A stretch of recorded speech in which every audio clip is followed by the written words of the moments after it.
Good day. This is Greg Lush, your city manager here in Lebanon, New Hampshire. And welcome to, once again, Lebanon in Depth. I'm really pleased to be here today with the city manager's proposed 2013 budget.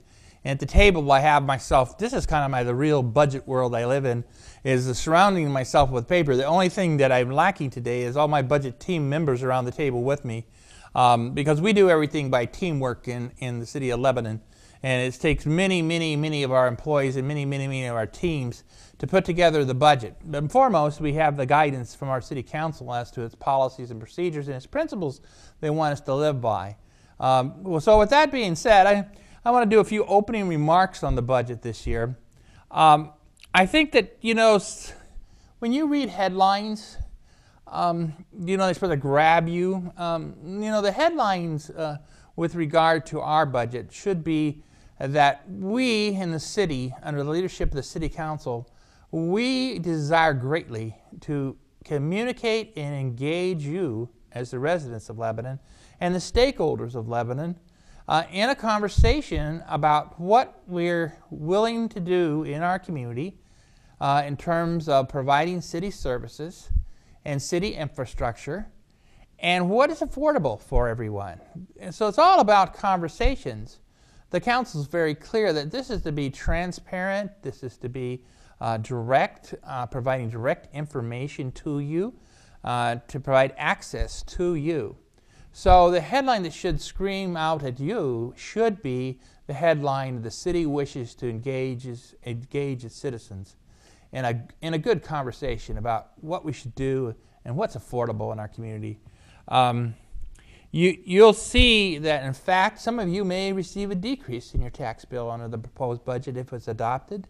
But that's all about a very complicated system that involves assessments of the land values in our community and the level of budgeting that we have. Overall, you got to recognize that this proposed budget is it's providing for a 2.0 increase in the municipal tax rate, the levy that's going to be imposed under this budget. So that's 2.0, and that's compared to last year when the final one that was adopted was 1.1. So it's slightly above what it was last year. This budget is a strong budget. It has a lot of, it's based on outcomes. It's based on delivering outcomes that you are willing for the city to provide and which are affordable to you. It is very organized to be a very public process. We have 4 budget sessions. We had one the other night. Some say, November is just too busy. There's too many things going on, from our very important Veterans Day to to the place where we all give thanks, the Thanksgiving Day, to many plans going on that provides lots of conflict. It's hard to have as many meetings that we have. But we felt in the city that it's very important to meet as often as possible with the council and with all the parties that are involved in the delivery of services here in Lebanon through the funding of the city of Lebanon. The meetings that are ongoing right now, we have one, the first one, where I gave a presentation. In the presentation, I'm going to redo that today and provide the same presentation to you on this show. We're going to have a follow-up on November 19th, in which we're going to do a question and answer session with each of the departments joining me at the table with the council members in a teamwork fashion and having very candid and very good questioning and discussion and conversations about every aspect of our budget. And that'll cover all the departments. And then we're going to turn around again on Tuesday, November 27th, and we're going to have a conversation with all the other agencies, our partner agencies that are in our community. They're going to join us at the table and join in the conversation about what the city should do, what it's willing to do, what are the needs of the nonprofits. I have had a delightful summer. Every year I will do a listening session with all the nonprofits that are in our community, and the ones that we fund are very important to me. I spend an hour to hour and 15 minutes with each of them this summer, each week, and I've got to know them and appreciate them more and more. I'm in my 20th month here, my 21st, I guess, ongoing as your city manager. I think it's critical that we don't have the resources in our community as purely from a municipal point of view. We have to work and develop shared resources among ourselves in the private sector, in the public sector, in the private for profit, in the private for nonprofit. We have to work with our neighbors, with our fellow municipalities, our fellow the towns that are surround us. We've got to kind of reach across the border as well as state. That river shouldn't be a magical barrier. We need to work across lines and find out new solutions. But it's important to do things across the sectors. So that's going to be a very good discussion point on November 27th. On November 29th, there will be a CIP presentation. This is the Capital Improvement Program. I'm going to do one of my TV show segments on that, so be sure and watch for that.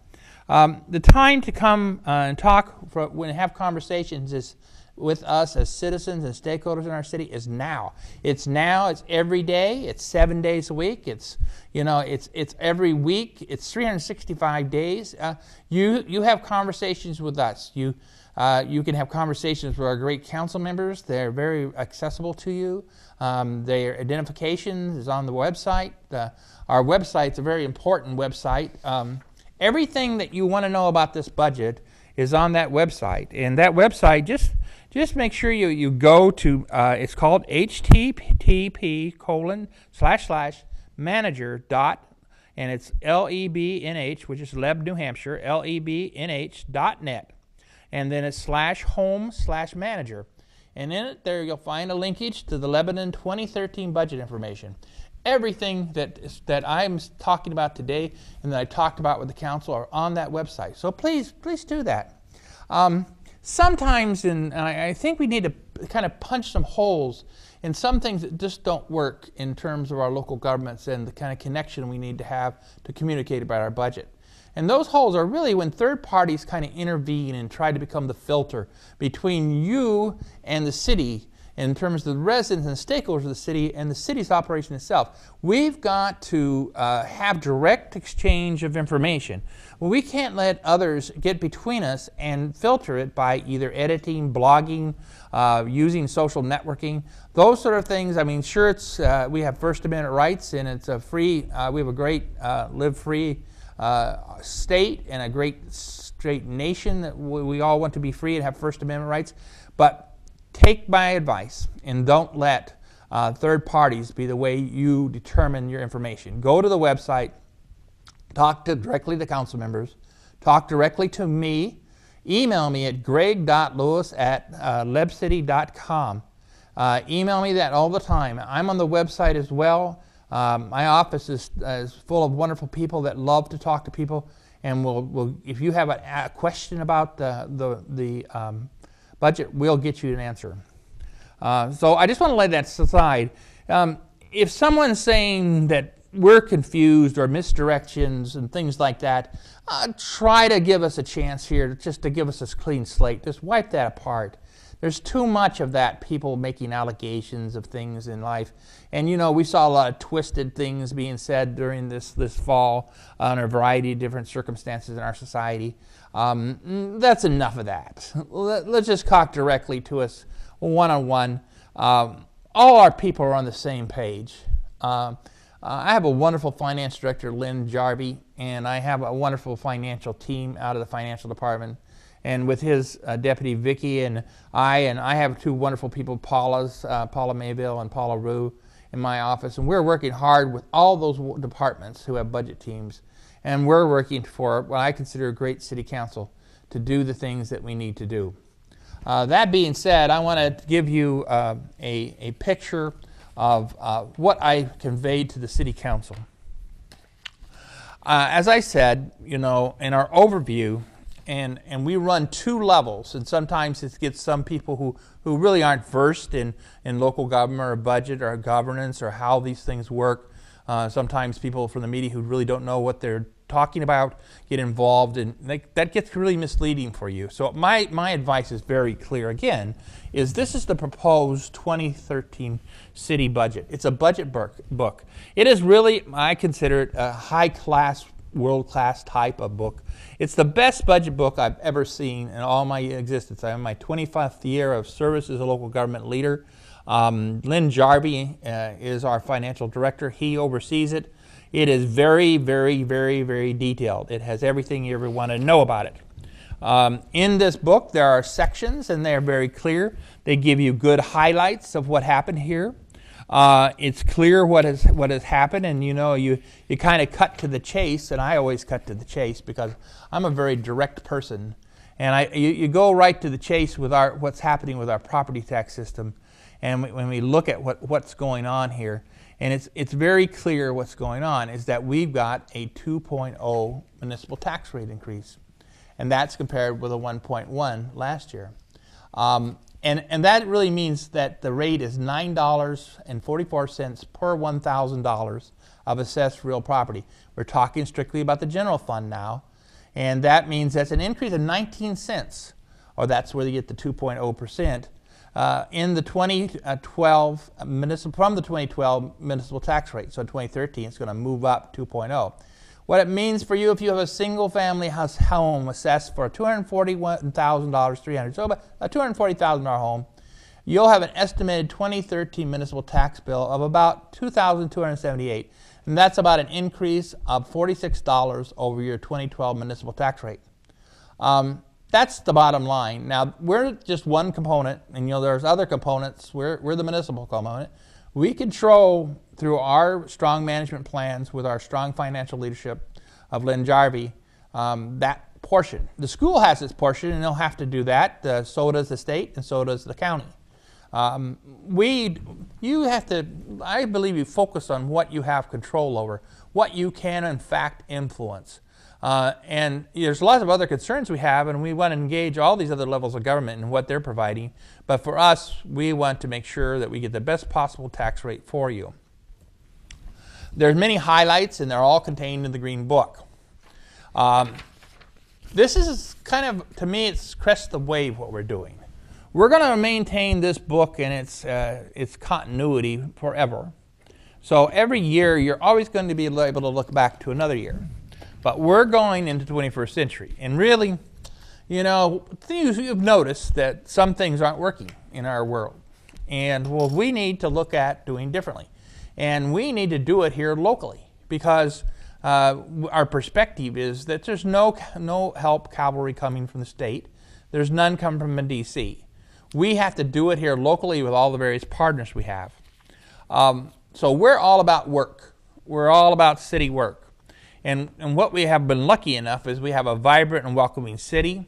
We've got a mixture of accessible housing, jobs, and educational opportunities. We've got a convergence of all these established neighborhoods. And these neighborhoods where we get comfort and safety of our homes, we get connected. We got a place with celebrated cultural and recreational activities, from Store Hill, and that's a unique, special place, to the Lebanon Opera House, to the Ava Gallery. These are very special places. We are a valued state resource, and people enjoy coming and visiting us. We need to be thoughtful and responsible, and we need to show leadership. And when I define leadership, it's pretty clear what it means. We've got to look at this environment that the nation is under, the physical crisis that has been ongoing, described. It seems to be steady and moving in a different direction to the positive, but it's going to be a long haul. We don't consider that this is one of those quick fixes. What's going to happen is already happened, and we're going to get reductions in federal funding. We're going to get downshifting the state costs. We're going to need to manage our long-term debt service. While at the same time, we're going to have to meet the current needs of our residents and the non-residents. We've been had a transition year. 2012 has been a year of survival. We've been trying to navigate our way and try to provide service that you're willing for us to do, and we're trying to make it very affordable. Now, when we came to the 2013 proposed budget, we've been working on this from the beginning of the second quarter of this year. And we've been working on it hard, and what we've been doing is we've been doing assessments of everything we do. We've been organizing around how we might describe it, and we've been preparing our survival plan for 2013. I mentioned the economy still is a bit unsteady. I also mentioned that we have to look at the way the budget is going. We are really, most of our budgeting is 57% is our operations and maintenance. And a great deal of it, 21%, is attributable to capital improvements. under the leadership of our council, we're investing in the future. So we're investing for 50 to 100 years. This is a great investment, and this will return many, many dividends to our community. We know that as we do it, we really can't provide tax, just fund this on tax that comes in and out every year, because this is a long-term benefit to many people in many generations that are to come. So we need to do it through a financial management, and that means we have to pay debt service in order not to impose everything on this present generation and not stretch it out, so that we can also provide payment for all this good valued effort by future generations. There's interfund transfers, which is about 7.5% of the budget. That's basically money moving around from different varying sources. We have very limited types of sources under the way New Hampshire structures itself. As I said, the general fund's increasing by about 0.9%, so it's kept well into a conservative mode. We have to look at these capital areas in terms of our enterprise zones. I mean, what does a city do? The city has to deal with waste. The city has to deal with water.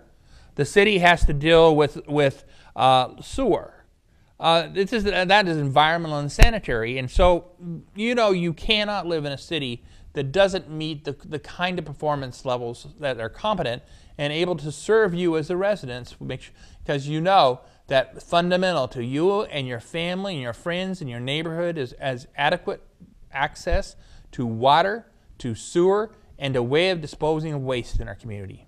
So therefore, that is an area that is very challenging, and the infrastructure in that area is deteriorating, and it is being subject to all this demand of our robust, vital movement into our community. I mean, when we have the 35,000 to 40,000 people coming in and out of the city every day, that is coming in there and putting a real strong effort and strain on our water, our waste management, and our sewer. When we have large developments happening and occurring in our city, unlike other places, we're prospering. There's great vitality. Economic vitality is one of our main outcomes. And so that's really going on, but it's all out of the private sector, or it's out of some of our very significant nonprofit, basically world-class operations. Dr. Hitchcock is a perfect example, and really is a great asset in our community. These things are happening. It causes us we have to cover those costs, and so that causes us to have to do rate considerations. But these rate considerations aren't cut out of stone. They're not suddenly imposed on you. These are just fair and equitable types of proposals for you to have discussions with the city council. And in those discussions, you can make your thoughts known about, the situation of water and situation of sewer. There's a 5% increase in the water proposed in the rate, and 9%. It's not enacted yet. There will be opportunity for you here in the first meeting in December that'll be proposed. You'll hear about it. Again, it's going to be on your web. That web page is really good. Now, if you don't have a computer, go to one of our two libraries. Go to the downtown Lebanon Library or go to the Kilton Library and ask to be able to use one of the computers. There are public access computers. If you don't know how to use one, ask for some help, and they'll help you go and look up on the computer. Look up and you ask them you'd like to see the city webpage. They'll help you to do that. That webpage is full of interesting things. Again, remember, you can still call us and with questions, and you can still email us. Just call my office, 612-448-4220, or email greg.lewis@lebcity.com. These are things that are readily available. They're on the website. I care about what you think, and each one of the people in my office cares. Each person in our finance department cares, and our departments care, because our city council cares. They set policy. They care. They want to engage. They aren't arbitrary. And there's no circumvention here by going in and around. We come right through the front door, have the conversation. Some of you people have had the opportunity to meet with me on walkabouts. You have really been wonderful. I've walked about 3 times where I end up on someone's lawn talking with a person about how their life's going on with as it relates to the city street and their property. That's how we believe we should communicate, not through filtering and other types of devices where third parties tell you what to think. Let us talk together and let's think together and let's figure this all out.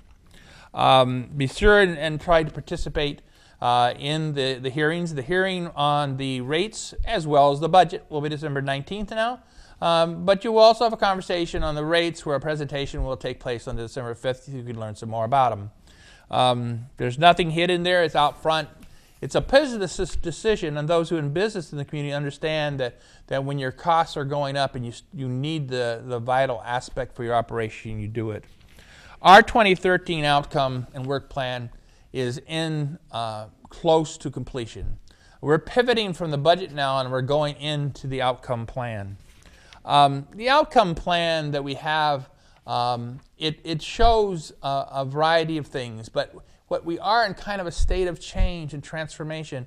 We're connecting the traditional categories of budgeting with the outcomes. And outcomes mean that when you hire a city, you are hiring a city that you're willing a city to do this and you're willing to pay because what the city is doing is useful to you and it is affordable to you.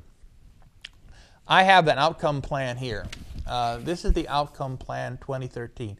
I call it city work plan, and it's the work plan of the city 2013, and it's kind of my work plan 2.0.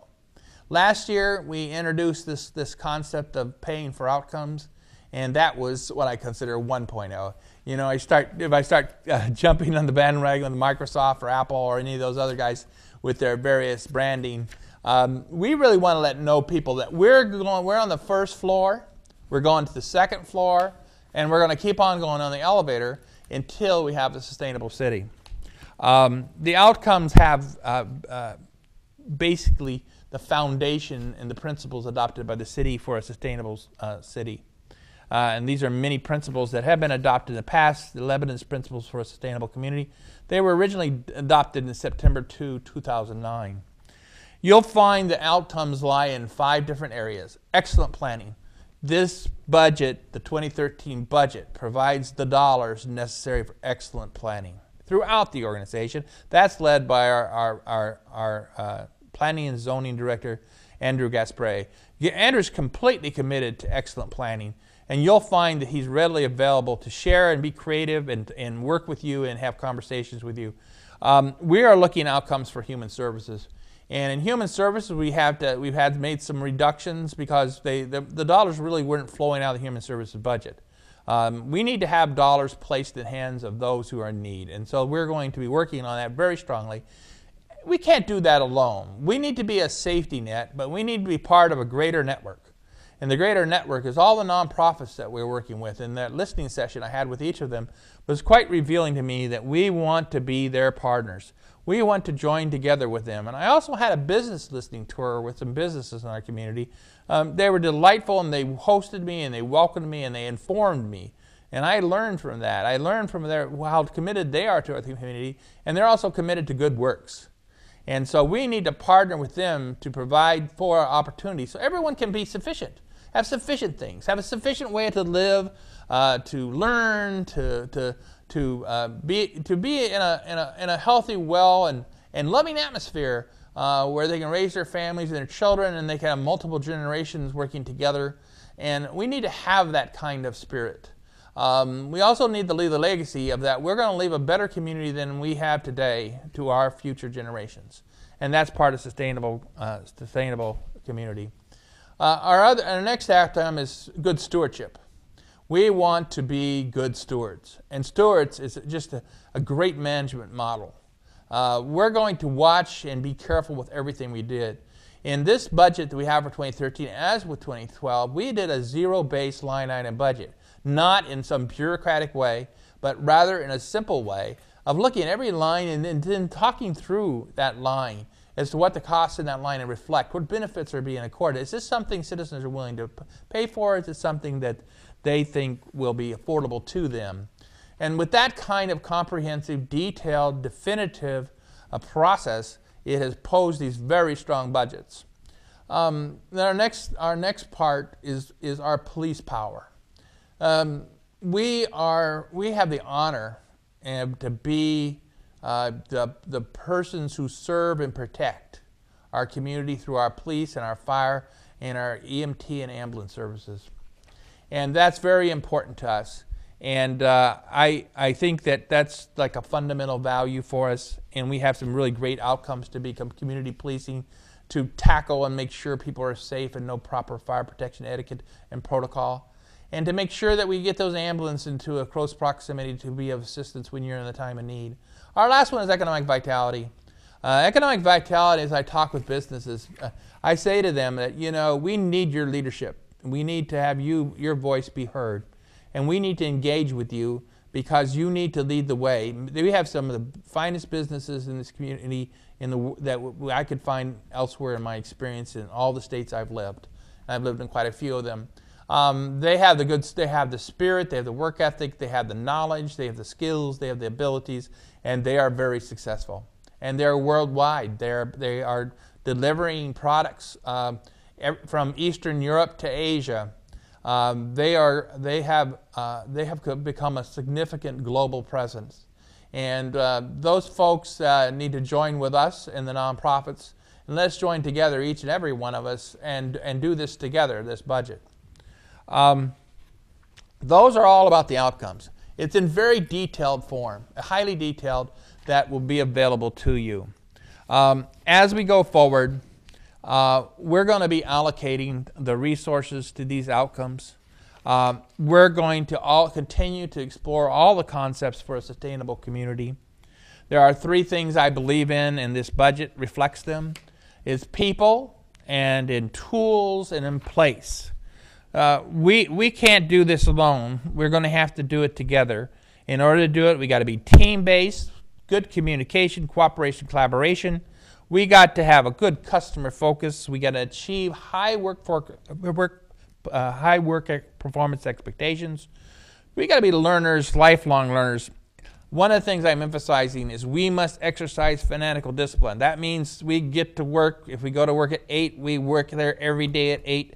And if we go off work at 4, we go every day at 4. That we see our customers every day, that we have conversations with everyone every day. We must be creative, but we cannot be foolish. We have to have numbers to back up our creativity. We have to be what is called empirical creativity. Jim Collins is an author that talks a great deal about it. We must be prepared for the unpredictable. We had Sandy go roaring through here. They missed this, thank God, to a large degree. And sometimes this unpredictability will be inconvenient for all of us, but we have to do it. We're going to grab the emerging technologies of the 21st century. You'll see us in our webpage. Watch that webpage. That's a great webpage. It's going to get greater. We're not going to ever be satisfied. You're going to see a city application for your mobile devices. You're going to see more robustness. We're going to have a new citizen feedback. We're going to have a Citizen Academy, and we're going to invite you to participate in the Citizen Academy and join with us so we can understand the city government and how it operates. The places we have, we're going to have to find them to be more diverse. We're going to be everywhere from on your front lawn and talking to you there in your community centers. We're going to look and see what we can get out of the current space we've given. We've got to be good stewards. Change. Change is required to align the city so its limited available resources can be best used to serve you, the residents, and you, the stakeholders. We must move the city closer to meeting the outcomes of the city council. Every avenue will be explored to find new non-property tax revenues. Some changes most changes won't come easy. There'll be resistance. It'll be hard for some to accept, but we need the dialogue. We need the conversation. If these changes can be made as desired by the city council, then the city can be transformed into the 21st century city that it is. A real proud queen on the Connecticut River in the Upper Valley, the leader, and it will be sustainable. So with that said, that's the budget. Now, that green book is a wonderful thing. Go look at it. Look at it online. But look at these outcomes. Look at what we want to do. Because if you can find in your heart, in your minds, that you can get behind building consensus around the outcomes, eliminate the clutter, the clouds, that's filtered in a kind of a jaded, somewhat environment in media and political systems. Put that away, and let's have human being to human being contact, and let's communicate, let's cooperate, and let's collaborate. We're here to serve you. We will be good stewards for you, but we also will be a good friend and neighbor for you. Thank you, and I look forward to your evaluation of the 2013 budget. Get involved, get engaged, and come to the meetings, look at the website, and talk to your council member. Thank you very much.